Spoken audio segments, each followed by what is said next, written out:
Good evening and welcome to Flat Earth United. Joining me this evening is Martin Liedtke, otherwise known as Flat Earth British. How you doing, Martin? Most excellent, Nathan. Hi, flat earthers. Brilliant to be here on It this is good to be late, here. It lovely night. is. That it is absolutely beautiful night tonight. It's a pleasure I was, to be I was here. going to, I was going to keep that in my introduction. It is a beautiful summer's evening this evening. It's Done it. just perfect temperature. And talking of perfect, we might as well go straight into the flat Earth meet that's just been and gone Yeah, on this Saturday. So, Martin, what a day! Wasn't it fantastic? magical, mate. Great success. Better than all my expectations. It's just so many people, and every single person was just absolutely beautiful. The whole feeling of the day, everyone experienced the same thing. Everyone said exactly the same description, that it was just a magical experience. The conversation, the people, everything about it, the setting was sublime. You know, that countryside where you live, Nathan, you're blessed. It is God's country. It is beautiful scenery. So yeah, we were all blessed, and that rain, that little rain, made the day because when we all got under that tree, as you said, it was cozy, and then you got music coming from the harmonica. You got flat earth poetry being read. It was so creative and cool under that tree. It really was. It So where'd you was. get that stuff, Nathan? Yeah, I mean, it was just such a nice time, and the amount of people was phenomenal because we did a head count before my camera ran out of space, and we counted about 70 people. And then after that, there was maybe two or three stragglers that turned up, and Spurs Schemo and his partner and kids, which was about another five people. So I think I counted it as absolutely minimum. There was 80 people there. I mean, not all at once, granted, but plus there was other times in the day where people's partners who weren't flat earthers sort of came and went. So I mean, the way I've phrased it was between 80 and 100 people attended that meeting throughout maybe 4 hours that we were all together. Yeah, well, I mean, in what the a full phenomenal show, the success! wedding shot, there was 70 in the wedding shot, and at that time, the plenty hadn't arrived. That was quite early on. You know, it was about 2 hours into the event. So after that, you know, there was plenty of groups and couples and families that turned up. You know, and we don't on the head count. Remember, we don't count the families, the kids, and that. That was just the people standing around. So there was absolutely loads there. It really was. And it attracted a certain amount of attention initially, where people were sort of wondering why there was a communal group of people chatting Yeah. away in a sizable group. But then towards the middle of the day, let me get it. What is his name again? It was UK Space Cowboy UK. Oh, Stan, Space Cowboy UK. Stan the Yeah. man. He turned up with his sign, and from that point, there was a lot of attention. People really sticking their noses in, sort of what's going on here. Then, before that, it was sort of people floating by. You had a chat with one of them and just assumed he Yeah. was a flat The earther, and he wedding. wasn't. Yeah. There was a big wedding party, and every one of them came through past us. You see, and there must have been a couple of hundred over there. And I spoke to the mother of the bride. She went past, and with the father in a kilt, very, very proud. But they were just right across the lake from us. They were completely seeing us because we were seeing them. But yeah, at one stage there was a gentleman who walked past, and he was talking to a flat earther when I went around. Okay, and he was just passing by saying, "What's all this about?" Like, you know, the flat earther was talking to him. Can't remember which one. And I walked up and I said, "Hi there, how you doing?" Flat earther, you catch that? And he's like, "Actually, I'm just passing by. I'm not really with you." I was like, "Oh, sorry," but you know, he's really nice, and everybody was really friendly in that town. Even the company of the local constabulary, which kept us company the entire time, just to protect us from any seagulls or whatever danger might behold us in that place, which is none. Yeah, that was something So that I hadn't actually noticed until you pointed it out to me, which was they that were there the whole time. yeah, they had been obviously they were keeping an eye on us, but I was too wrapped up in the company that we were actually in to notice the Well, if police they presence. weren't, they would have been after Dee went up to the window live on the internet, said, "It's okay, I'm not filming you. You know the Earth's flat, don't you, Constable?" Yes, he went. She laughed, and Dee walked off. Eternal Padawan, the legend. So, if they weren't watching us, I think they must have been after that, Nathan. Yeah, Eternal Comical, Padawan right? was a bit of a star as well because he was up live Yes, streaming for a good chunk of it, about 3 hours three of the hours. meetup, I and watched a bit of it. It is absolutely brilliant as well. He's captured the moment, the mood of the whole day. Because it was, yeah, I know there was a mood to last year. There was a great excitement in Oxford, and it was a specific feeling to the day, but not like this. not like this. We've moved on, and there's just more people, and it was just something special about the whole day. The happiness factor. Everyone was just buzzing on it. So many, like loads of people have turned up, Nathan. They've never met another flat earther. Do you realise that? Yeah, that was And a then all of a common sudden, theme. there's like, People wow, saying that they hadn't been in a position where they'd actually been able to chat to other flat earthers in the flesh, and that's so nice to hear, because we've had that a lot. You and I specifically, obviously Patricia Steer as well, who was there. She's had that as well, where she's pressed the flesh. But many of the people who are attending haven't. And that reminds me, because of your video log today, so we had a repeat attendee. We had several, actually, but some of them got highlighted in the video log that I did and in your live stream, and I'm sure, well, maybe not Eternal Padawan, but certainly in mine and yours, we were highlighting people that had been to the other meetups. But one guy was in a wheelchair, and he wasn't in a wheelchair when we saw him the first time. And it's kind of been like an ongoing joke between you and I. What happened to Steve? He's not been in touch. We've not heard from him. And he showed up. I mean, it's a little bit heartbreaking because I didn't recognise him. The guy was a lot thinner and in a wheelchair. But it's like dropped on me last night talking to you, didn't it? Like a ton of bricks. I was like, oh, that was Steve, but obviously 3 foot shorter, and didn't really recognise him. So he really apologised. But when a penny drops, so nice of him to come again. All that effort as well. Yeah, came a massive distance. Came down from Sheffield, but just lovely. Wonderful that we've got people that are actually wanting to re-attend these meetups, and he being the first guy, because we're producing content. He's just I don't want to say juster, but he's a viewer. And he's come to that meetup, and without that Steve guy, that first meetup at the Mappa Monday wouldn't have been the same. It just wouldn't. He made that meeting. It was really excellent. I enjoyed his company. He was lovely to be around, Nathan. He was really clever. He was a great guy. Really nice. No, it was this time. I mean, me and Karen were chatting away, and he was on his own at one stage, so we wandered over and we're like, do you want to join in our chat? And we just chatted with him. I offered him a beer, but he wasn't particularly interested. But, just wonderful to have loads of repeat attendees. Drag his wheelchair through dog shit, Nathan. I felt fucking terrible. But mate, that's not really down to me. You know the saying, shit happens, as they say.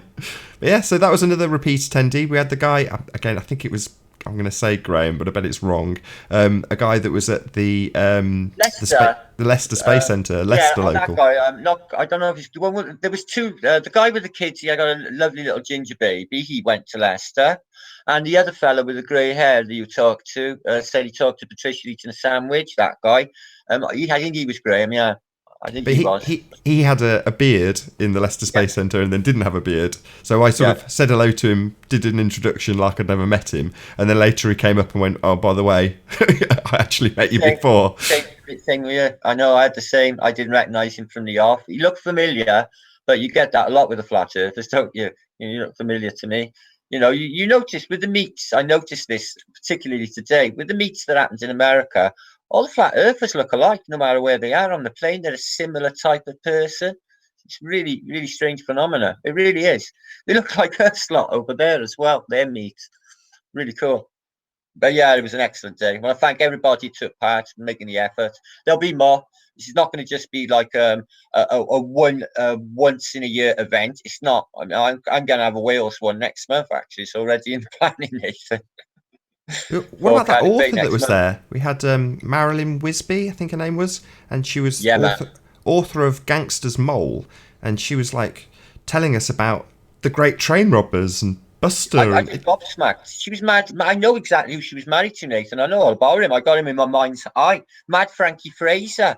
He's like, he's as famous. He used to go around with Ronnie Briggs and Buster and Ronnie Knight and some of the most famous criminals in world history. Really, the great train robbers. It doesn't get bigger until Brinks-Mat. That was the biggest criminal robbery in history until Brinks-Mat in the 80s.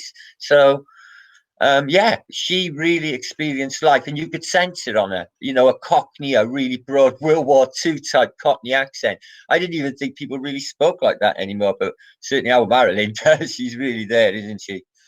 And her cousin, Cat, Cosmic Cat. What a treat. that Yeah, was. she was the Cheryl one with the Baker. poetry. So she, throughout the day, had like a scruffy notepad like poets do, with loads of scrawl all over it, loads of different poems. And you'd talk to her, and then she'd just launch into a poem. And at one point, I was like, it'd be really nice to capture a nice one. So I sort of set her up behind with all the fountains going up, and then I said, give it your all, speak nice and loud. And she did. She gave it a full, gave it the full beans, and it was brilliant. Having that on a little moment there was just fantastic, along with the guy with, again, the same, I don't think it was it the same guy, was it Stan the man with the harmonica? He's so good on that harp. He does that everywhere he goes, you can see that all on his channel. But but the creativity that's brought out in people, you look at the British flat earthers under that tree, there was music and poetry, and it was good poetry as well, Nathan. It was really good, and so much going on, so much going down. It was just it was a real experience, and I feel that people felt inspired by it. Overwhelmingly, going through my comments, people are like, "Wow, why didn't I know about this?" I don't know. It's been well advertised, So people were really inspired and want to do more of this. And this is the way it's going to go. People are going to meet up because, like we said, Nathan, some people had meeting flat earthers, and suddenly they're in a company of 100 maybe that are exactly like them. And it's a really comforting feeling if you're out there on your own. I know at one particular flat earther, and she's in a community where there is no flat earthers, and she doesn't talk to anybody but us lot. And there's plenty out there like that. And I don't like anybody to feel isolated. Not in this movement. They need to come in from the cold. They do. So that's what these mixes are important, and the conversations are so sweet. I've got to be honest. Yeah, there was But sorry, that girl, Faye, who was there, who oh yeah, she contacted both of us and was like, I'm a bit apprehensive about coming for this and that and the other reason. And you and I gave her exactly the same reaction, which is always nice, a bit of unity. We're like, of course, we'll take you under your wing. We take everybody under our wing. That's what it's all about. And she came dutifully and was just lovely, really, really good person, as was everybody there. It was, I don't want to say this because it sounds a bit bad, but there wasn't any globe enthusiasts, let's call them that. There wasn't any. So it was just flat earthers. Or nobody that got on my nerves, or nobody that was overwhelming or overpowering, or nobody who was ego driven, or nobody who was loud. Everybody was pretty much on the same buzz. And, you don't usually get that. You usually get either a pisshead in your face, or something, or somebody annoying, or something just to niggle you, no matter where you go. But you just don't experience that around flat earthers, I've noticed. No, the whole and thing just clicked, plus we didn't annoy the locals, and I was content. I knew that wouldn't happen. It's my hometown, so I wouldn't want to disturb the locals, but I was confident that it wasn't going to happen. And even with banners and us basically taking over the park, it didn't matter. That there was a wedding going on. We did not disturb that wedding. People came along, they asked us questions, they got answered. It wasn't that we were being invasive. We weren't taking over the park, although we were. We weren't obnoxious. We weren't toxic people shouting flat earth at the top of our lungs and trying to convert people. We were just there chatting. Like you say, the way they responded to us, the people of your town, it was just overwhelming. I thought, every person greeted us and was talking and was smiling, and it was just wow. Nobody was looking us gone off. Who's this group of people or anything like that went down? Like you said, that wedding seemed to be symbiotic. There was us lot across the the lake, all of the beauty of the lake and the herring and the ducks and the waterfall, and then through that fountain there's this beautiful wedding, and I think the one complemented the other somehow. It was unusual, but it worked, and as you said, it was it worked well. It was a really, really cool day, Nathan. Yeah, it certainly was. Have you got your chat up? I might as well say hello to some of our lovely guests if you've got it up. Hey guys. Hey Joey. Hey Patricia. How are you, lad? I'm Marilyn. Ian. I'm going to do some proper shout outs, Martin. So I'm going to go through the full list, see who is in. So shout out to the first guest, which was Zoe. Be here and love. How you doing? Good to have you here. Shruminati, always a pleasure. No spam, please. Who we got? Vinegar Strokes, pleased to have you in our chat, as is Jesse James, very pleased to have you here. Good to see you. Let's see what we're saying. Flat Earth will ever get off YouTube. Markovsky, pleased to see you here. Strokes is Tabby, Nathan. You met her. Oh, yes. Who else we got? Timaeus. Hey to you too. To Hey. Ace. Markowski. Marilyn Wisby. Oh, we've been talking about you. Brilliant. Good to have you in our chat. Hi, Fruity you. Good to have you as well. Dina Walker. I've been meaning to chat to you for such a long time, but it's just been so busy. We will definitely have that conversation we've been talking about. Good to have you in our chat. Doug Nordling. Good to have you here. John Watson. Pleased to see you. Nick L. Good to have you in our chat, my friend. Thanks for being here. Flat Earth Reset, bit of a Flat Earth hater. Good to have you here, my friend. Yes. That's we got. Joey Slive, thank you for being here. Rebecca Ray, hope I'm saying that correct. Thanks for being on Flat Earth United. Shane Hewlett, hello everyone, and hello to you too. Nuts Clark, again, don't know if I'm saying that correct. Pleased to have you here. Good to see you. Ian Tinsley, hello. Stephen Watson, hello. ZKO. Good to have you here. Hope I'm not missing anybody out. I'm scrolling through it pretty quickly now. Good. Rebecca, you met. She was a really nice dark-haired lady. You sat and spoke with her. Remember? Was she from Coventry. Harrow by any chance? Coventry. Yeah. Oh yes, I do remember. Yes, long dark black hair. Yes, I do remember. That was it, Yeah, very pretty woman. Lovely Yes, lady. I do remember. Ayatollah of Rockarola. Hello, how you doing? East Midlands Flat Earth. Oh wow, that's a new one on me. Hello, East Midlands Flat Earth. Good to have you in our chat. No, I know him. What else we got? I think we're reaching the end. I think I might have said hello to everybody. Life of Riley, the new screen name for Anthony Riley. Make sure you subscribe to Anthony Riley's new channel, or new channel name. It is the same channel, Life of Riley, which is who wrote a song, Life of Riley? It'll come to me. Atheist, militant, troll, cult 2.0. Pleased to have you here. What a screen name. I think we're pretty much getting to the end. Oh, Flat Earth and Other Hot Potatoes. Good to see you. I'm sure she's now back in the States. I know she is, actually. I've been speaking to her on Skype with a pretty horrendous journey. She got stuck because of the weather, so she didn't make it to Amsterdam. But the plane flew faster, according to her. They made up time on the plane. Right. So it was quite an interesting thing. I'm sure she will talk about it on her show. But yeah, certainly there was a big delay, and she made it on time, made her connection on time. They flew faster to get her there on time. So very, very interesting conversation that was earlier. Hey, Bro Sanchez TV, good to have you here. George Jetson, pleased to have you here as well. If I missed anybody. Wow, there is a lot of people in this chat. Yeah, your friend Zach, who does the good photography and work. You've done a hangout with. Good Times for All. GUDTIMS number 4 all. Zachary Sabala, if you prefer. Good to have you here. Experimental vaccines. I'm going to do it. I'm going to say hello to everyone now. I'm nearly there. Mr. Britam, pleased to have you. It's got to be Andres. How do you say that? Andres. Anzace, I say. Anzace. Good enough for me.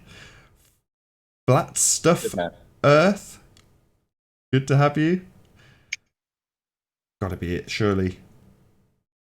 No, Isa Mahalski just walked in the house. What's Isa Mahalski? Pleased to have you here too. Physics Warrior, James Bruce.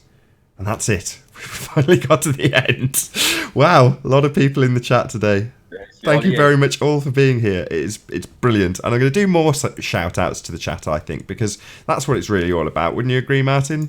Oh, 100%. That's what it's all about for me, is the people. I just love them. It's what drives me.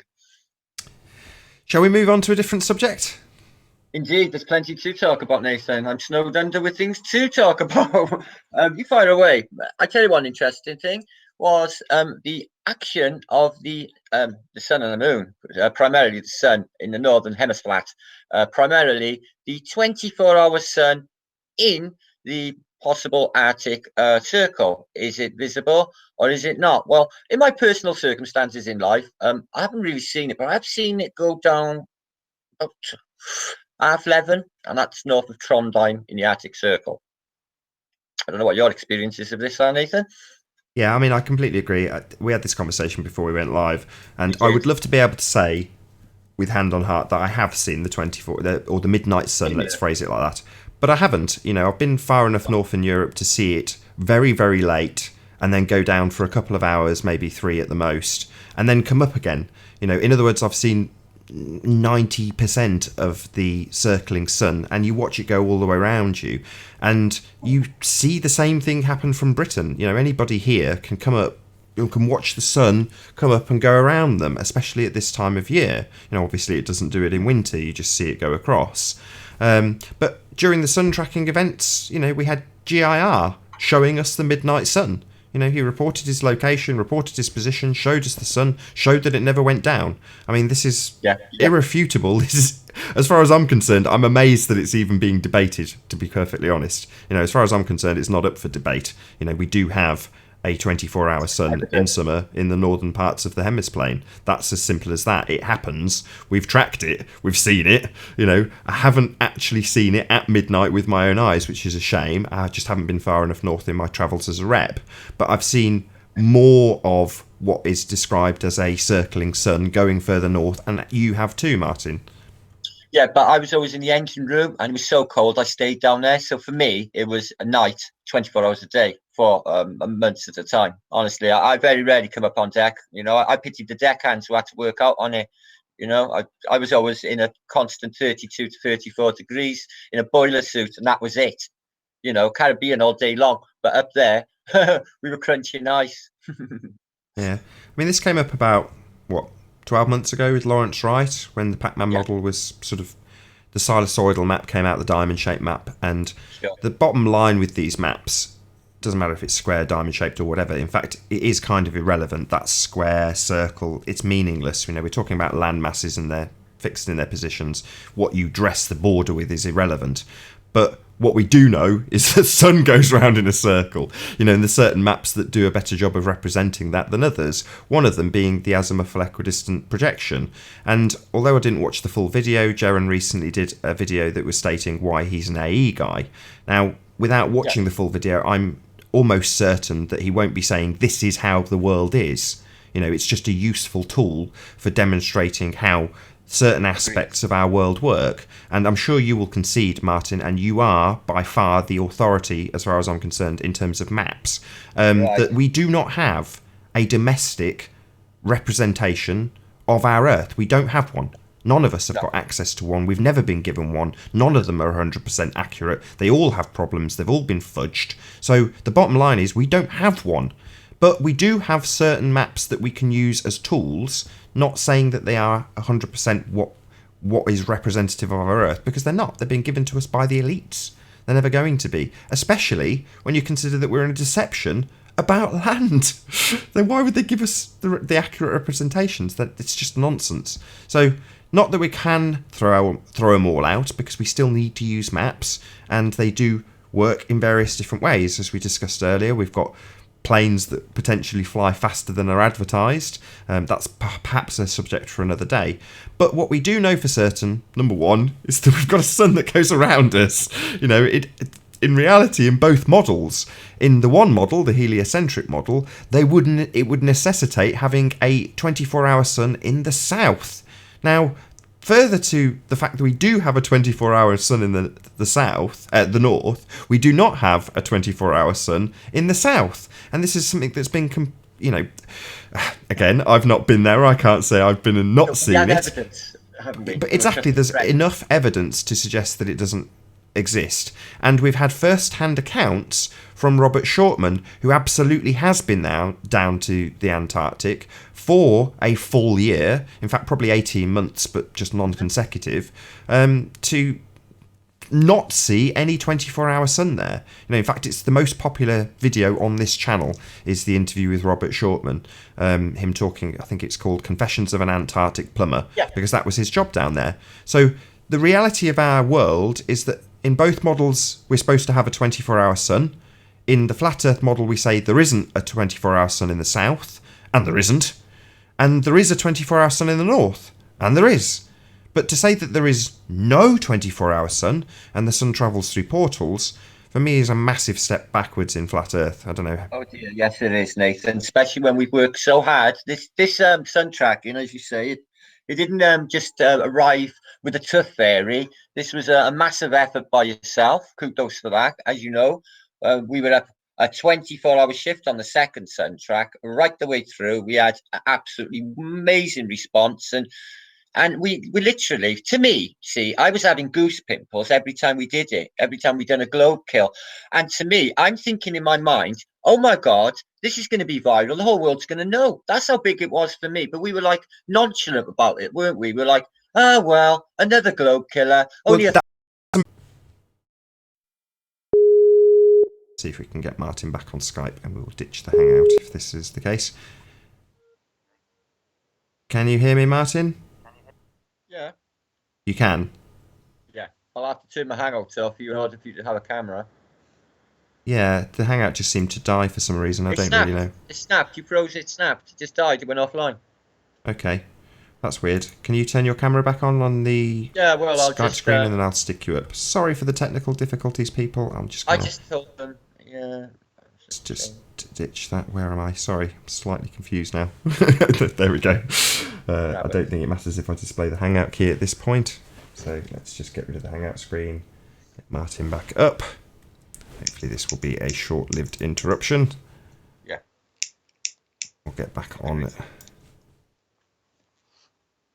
We go. Let's just see how you look on OBS. See if you're looking good. Reasonably so. So where were we? We were talking about the 24-hour sun. I was going to say, yes, we were talking about being nonchalant, and that was something that I tried to sort of interject to a certain degree and say, you know, wow, this is amazing. So Robin Poe displayed her sun, displayed her globe. Why have I lost camera? I've still got a webcam. No, I haven't. Are you live at the moment? We are still live, yeah. We're still live, Martin, don't worry. But unfortunately, I've lost camera and we've lost the Google Hangout, which is a bit of a shame, but there we go, that's live. Anyway, so yes, she's showing the globe, physically holding it, and she's showing that on one side of the globe, somebody's got eyeballs on the sun, and on the other side of the globe, somebody's got eyeballs on the sun, therefore physically impossible on a globe. But obviously, it didn't get a massive reaction. You know, it doesn't get people going, wow. And the same applied when GIR shared his midnight sun. Because in my mind, I already knew there was a midnight sun and I'd pretty much experienced it firsthand. I wasn't overly, you know, I wasn't like, wow, this is amazing. That's debunked those people that didn't think there was one, because I kind of thought it was a given, you know. But at the same time, it was very cool to have him actually show us. Like I say, I'd not actually seen it, you know, for him to, at midnight, go, there's the sun still up above the horizon. It was pretty damn cool.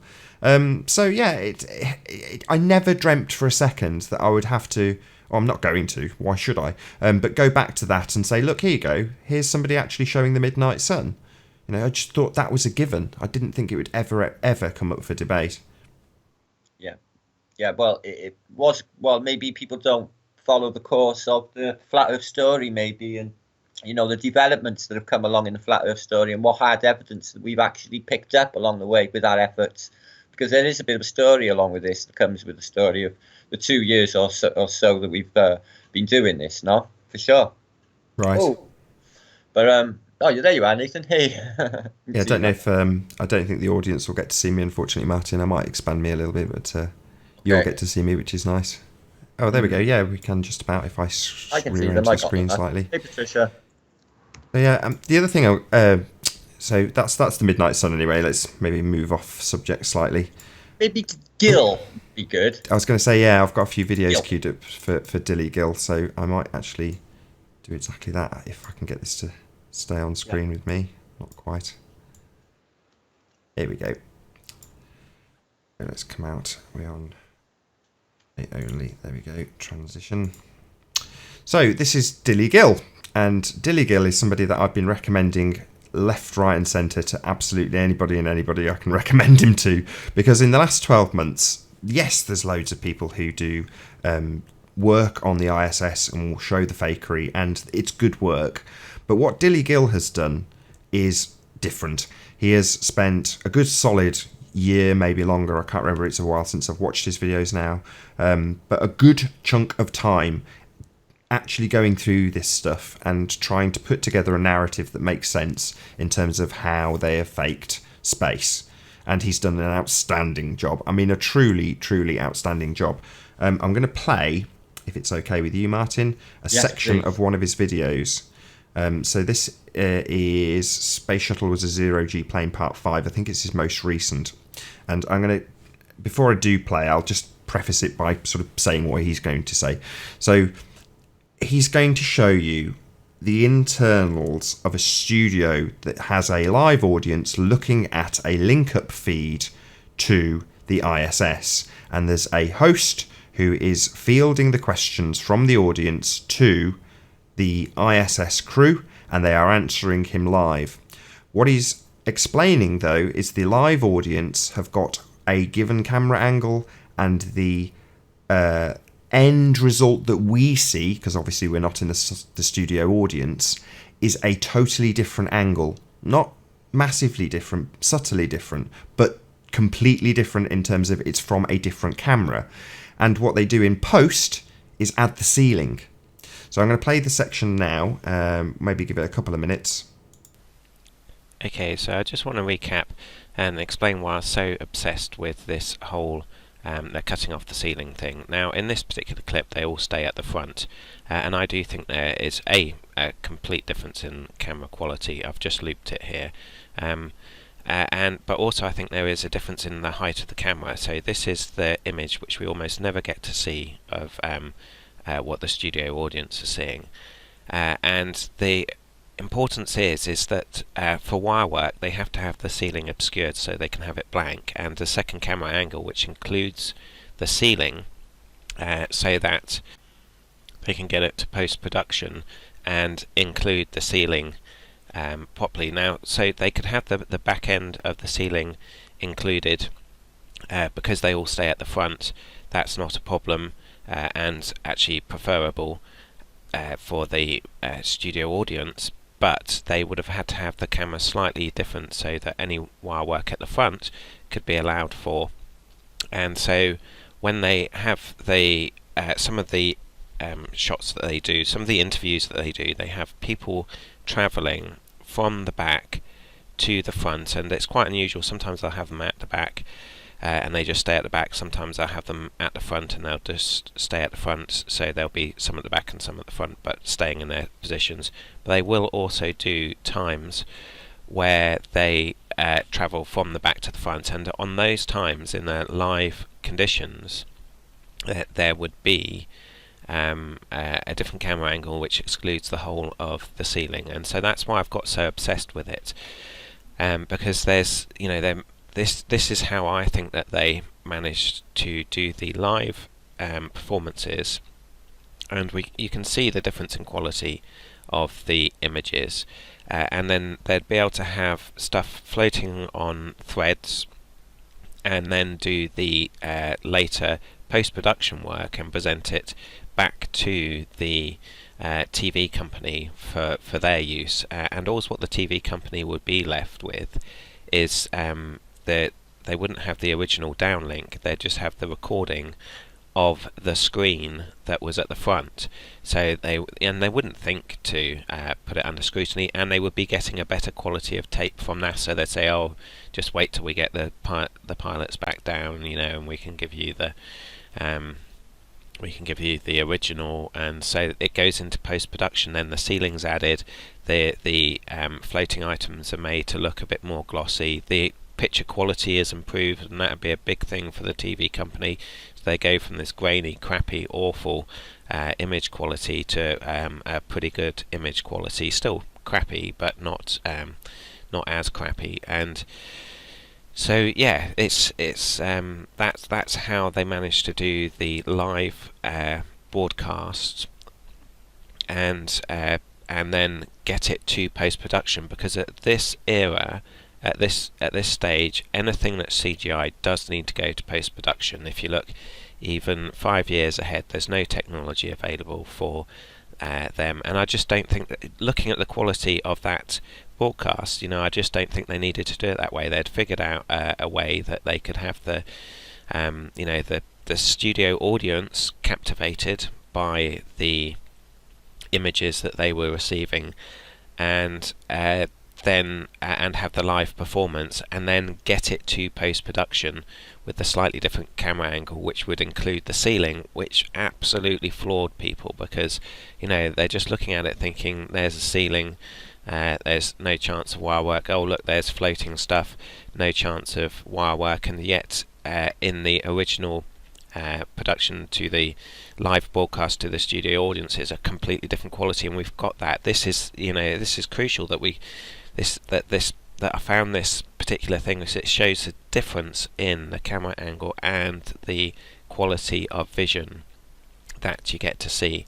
And then they roll this out for quite a few number of years, as well as doing interviews where there's virtually no evidence of zero G. They're just trading on their reputation and doing a little bit of mic work with a delay to give the impression of that they're far away. I landed in Leamington Spa, stayed in a beautiful hotel, and I had 2 hours to kill before I could check in. So I didn't know what to do. I couldn't go to my room, and I was kind of tired from all that flying from Houston, Texas to the UK. So they had, because it's a spa where I was staying, they had a full body massage and a facial offered. So I said, sure, I'll do that. And I didn't know that those can give you a headache. Well, the next day I woke up with a screaming headache. It started off slow and then built to when you picked me up to go to the event, the mixer. It just started, and I felt super weak and was only there for a short period of time and didn't even really get to spend as much time with everybody that I wanted to. That's why I went. It's so frustrating. Oh, love. Must have been awful for you. I hate feeling like that, washed out and sicky. I hate that feeling. I don't think... I don't know. I wish I could have a do-over. But whatever. I'll be back again. That's my second time being there and meeting you, Martin, and you, Nathan. So, at least I got to go out with Nathan and Paula and baby Eleanor and have dinner and hang out with Nora of the channel No One's Flowers. She stayed in my hotel room with me for 2 nights, and I think she's back in Ireland now. She left her phone charger in the room. Or computer charger. Yeah, so, but my headache lasted until my plane landed in Houston. And then, magically, of course, it let up. Doesn't that figure? But you did do extremely well, though, because you were at the meet for maybe an hour and a half, maybe a bit longer. Yeah, and you glad-handed the people who arrived initially, and I think by that time maybe 50 or 60 people had arrived, so it was a huge number of people that you glad-handed. And there was a point where obviously you were telling me that you weren't feeling well, and there was people still coming up to you, and it's like, what do you do? Because you can't say, no, you can't go and talk to the person that you've come to meet. It's like, I'm going to faint. I'll have to I had to sit down on the grass for a while, like some kind of invalid or something. Who knows what it was. But I did notice that when I left, in UK time, it was this morning. I had to be at the airport at 4 a.m. to take off at 6. That the flight was delayed. It was flying to Amsterdam, and there was some kind of horrible weather in Amsterdam. And they said that we'd had to wait on the tarmac in the plane for an hour in Birmingham, which is outside of Leamington. That's the closest airport. We had to wait for an hour until the storm passed in Amsterdam. So, I don't care. I wasn't in a rush. If you're going to be on a plane for 10 hours, you're going to be on a plane for 11 hours. It doesn't matter. So I waited, and then we landed in Amsterdam, and then I transferred with not much time waiting to my next flight to go to Houston. And they said that they made up the time by just flying faster. Now, I remember when it comes to maps that people were saying planes can fly faster than they tell us that they do. And there was a lot of argument about that. But, they said it on the loudspeaker. We're going to fly faster. So what does that mean? It means they can fly faster. It means exactly that. You've had this before, though. You're not exactly shy to the controversy of telling the truth about your plane journeys. And I think last time it was because you'd seen stars while you were on a plane journey. And that you came under quite a lot of criticism for that from memory. I was a nighttime flight, and I looked outside, and I was flying to the UK, and I saw stars outside. Not just one or two. I was not drunk. I wasn't having a dream or an out-of-body experience. I even pinched myself to make sure I'm awake. Everyone was sleeping, and I opened my window and looked out, and it was like I was flying through 3D stars. They were everywhere, all around me, like a picture of what the Milky Way would look like, artwork-wise.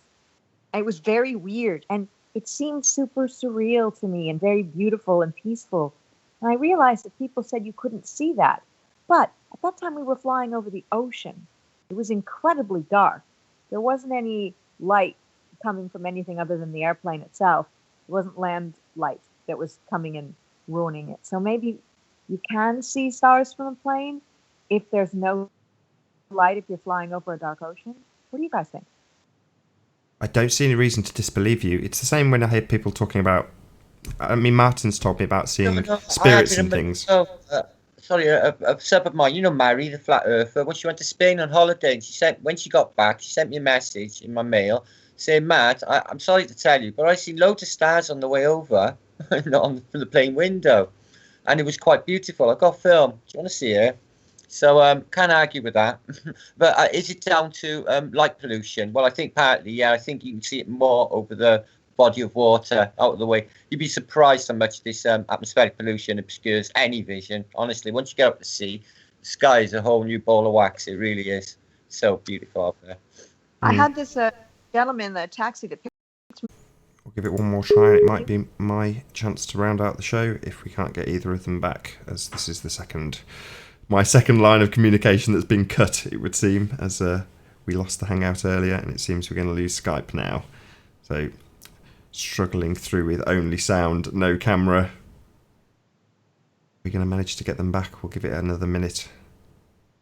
A little bit of dead air. If we can't, we'll round out the show here. While we're waiting to see if they can reconnect to Skype, I might restart Skype. That might be an idea. I'll replug some of the things that I've plugged already, mainly Dilly Gill. So I am, of course, going to put a link in the info box to Dilly Gill's channel. Make sure that you do subscribe and watch as much as humanly possible of Dilly Gill, because it is absolutely compelling. Like I say, the most fascinating thing I've probably seen in the last, I don't know, say 12 months. Because he's pulled it together so nicely, it's not just one little section of someone on a wire. It's actually a full narrative. Let's see if... Nope, it won't let me back into Skype, so this is probably going to be where I round out this show. So, thank you very much indeed, with my slightly rubbishy view of a globe. I'll bring the chat back up maybe so we can say bye to a few people in chat. Thank you very much for joining me on this broadcast in regards to our show that we had live in Leamington Spa, Dilly Gill, and hopefully a little bit of information passed on from Patricia Steer. I will leave the broadcast here. Thank you very much indeed for joining us. I've been Nathan Oakley, and I will see you all in the next video.